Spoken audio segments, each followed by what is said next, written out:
श्रद्धावान् लभते ज्ञानं तत्परः संयतेन्द्रियः ज्ञानं लब्ध्वा परां शांति अधीरेणाधिगच्छति।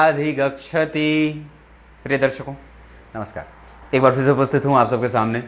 आज के कार्यक्रम में एकावली योग के बारे में चर्चा करने वाला हूँ। कोई हैं दर्शिका जो लगातार पूछती हैं, पंडित जी एकावली योग के बारे में बता दो। बता देता हूँ, बहुत साधारण सा सूत्र है, समझ लीजिएगा तो आसान हो जाएगी ये बात कि कैसे एकावली योग बनता है और किस प्रकार का ये परिणाम देता है। बन के रहिएगा कार्यक्रम के अंतिम हिस्से तक, कहीं जाना नहीं है। शुरू करते हैं आज का कार्यक्रम।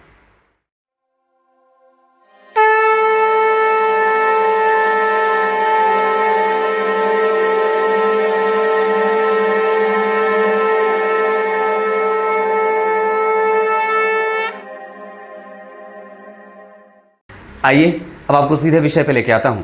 जिन्होंने भी पूछी थी बात एकावली योग के बारे में, बता देता हूं, पर कार्यक्रम बड़ा छोटा है। 2-3 अभूतपूर्व बात बताता हूं, जरा ध्यान से समझना। विवाह करने जा रहे हो तो मेरी बात कल किसी से हो रही थी, ये 2-3 दिन पहले। उनके पति के ऊपर से वो राहु की दशा चली है। सैन फ्रांसिस्को में वो रहती हैं, भारत में वाराणसी से हैं वो।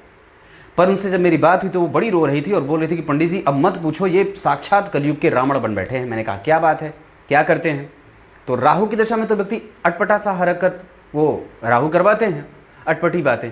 उन्होंने कहा कि उन्होंने मुझे ये बात कह दी है कि अगर तुम मेरे घर में पूजा करोगी तो तुम्हें मुझे तलाक देना होगा। हाँ, और वो व्यक्ति ब्राह्मण है। एक समय पे वो प्रत्येक दिन मंदिर जाता था, पूजा पाठ और मंत्र जप हवन हुमाद सब करता था।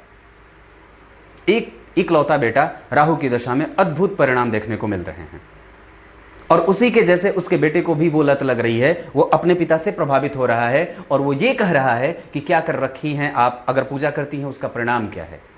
तो ये स्थिति होती है। तो 2-3 बार जब मैंने उनकी कुंडली देखी तो अगर किसी भी खराब ग्रह की जब दशा चलती है तो उसमें से जैसे शनि मंगल राहु केतु की दशा अगर चले और व्यक्ति की कुंडली में सूर्य और गुरु कमजोर हो तो बिगड़ने के चांस कई गुना ज्यादा हो जाते हैं।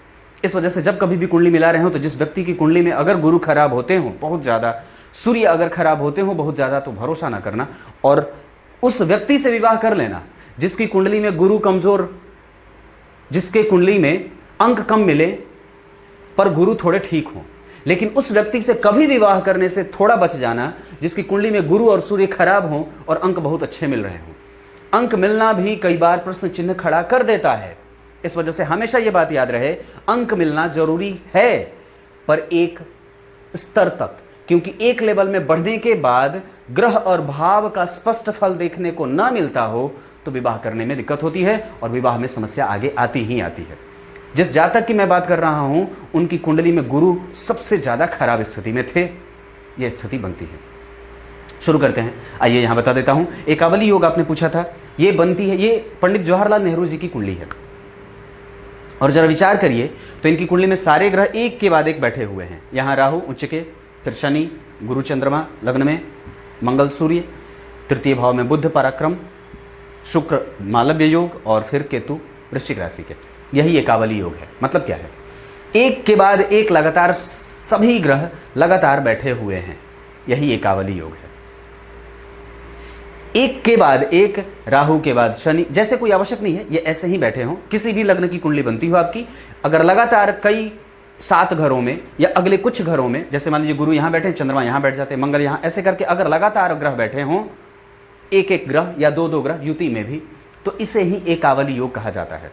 अब जरा विचार करिए कि जो लोग ज्योतिष पे भरोसा नहीं करते हैं उनके लिए मैं एक बात कहूं तो ये पंडित जवाहरलाल नेहरू जी की कुंडली है और इसके आधार पर जरा गौर करिए तो 6ठे स्थान के अधिपति जो शत्रु भाव है वहां का अधिपति लग्नेश के साथ युति कर रहा है लग्न में ही, और वहां पे चंद्रमा स्वग्रही होकर के बैठे हुए हैं। इसका मतलब क्या है? मतलब यह है कि व्यक्ति का स्वास्थ्य मजबूत और व्यक्ति का कर्म मजबूत और व्यक्ति का स्वाध्याय मजबूत है। और जन्म कुंडली में वो रोग और शत्रु भाव के अधिपति गुरु जाकर के लग्न में बैठे हैं, मतलब व्यक्ति के जीवन में जो शत्रु मिलने वाला है वो बड़ी अद्भुत और विशाल काय मिलने वाला है। जरा विचार करिए तो प्रधानमंत्री के सामने उस समय तो पूरी अंग्रेजी फौज खड़ी थी और सबसे उनको लड़ना ही था। एक तरफ पाकिस्तान, एक तरफ पूरा इंग्लैंड उनके विरोध में खड़ा था। तो निस्संदेह ये स्थिति ऐसी बनती है, पर व्यक्ति जीत भी जाता है। ऐसा क्यों? क्योंकि उसकी कुंडली में गुरु बैठे थे चंद्रमा के साथ गज केसरी योग लगा करके। और इनके लिए तो कहा जाता है कि बचपन से ही पूरे अमीर थे और पूरे अमीर भी दिख भी रहे हैं। शुक्र जो है वो मालव्य योग में सुख भाव में दिग्बली होकर के बैठे हैं। ये अच्छी स्थिति की निशानी है। तो ये स्थिति कि जहां शत्रु का अधिपति जो है वो स्वभाव में समा रहा है, लग्न में और पंचम पे असर करके व्यक्ति के अंदर देशभक्ति और पता नहीं कई प्रकार के अच्छे गुणों का विकास कर रहा है और धनाढ्य भी बनाता है शुक्र, तो ये स्थिति ये कावली योग की एक समुचित कुंडली बन जाती है। आपकी भी कुंडली में अगर ये बात बने तो निसंदेह व्यक्ति को राजसिक पदों पे ठाट बाट से विस्तारित करने वाला और अपने जीवन को बेहतर तरीके से भविष्य में राजनीति से लाभ हो, धन का लाभ हो, श्रेष्ठ जो है वो व्यक्ति भवन और वाहन का लाभ भोगता है। एक कावली योग में ये सारी चीज़ें घटित हो जाती हैं। बस ये बनता ऐसे ही है, सारे ग्रह एक के बाद एक बैठे हुए हैं, कोई भी भाव खाली ना हो, शत्रु भी हो तो चलेगा, कुछ नहीं, बस ऐसे देख लीजिए। कुछ इसी तरीके से कार्यक्रम का समापन करते हैं। कार्यक्रम के आरंभ में मैं बोले गए श्लोक का अर्थ बता देता हूँ। गीता जी के 4थे अध्याय के 39वें श्लोक में भगवान ने बात कही है। बताऊं क्या कही है? वेद डर जाते हैं, वेद और पुराण प्रायः डर जाते हैं। क्यों डर जाते हैं? क्योंकि उन्हें कोई ऐसा व्यक्ति ना पढ़ ले जो श्रद्धा से युक्त ना हो।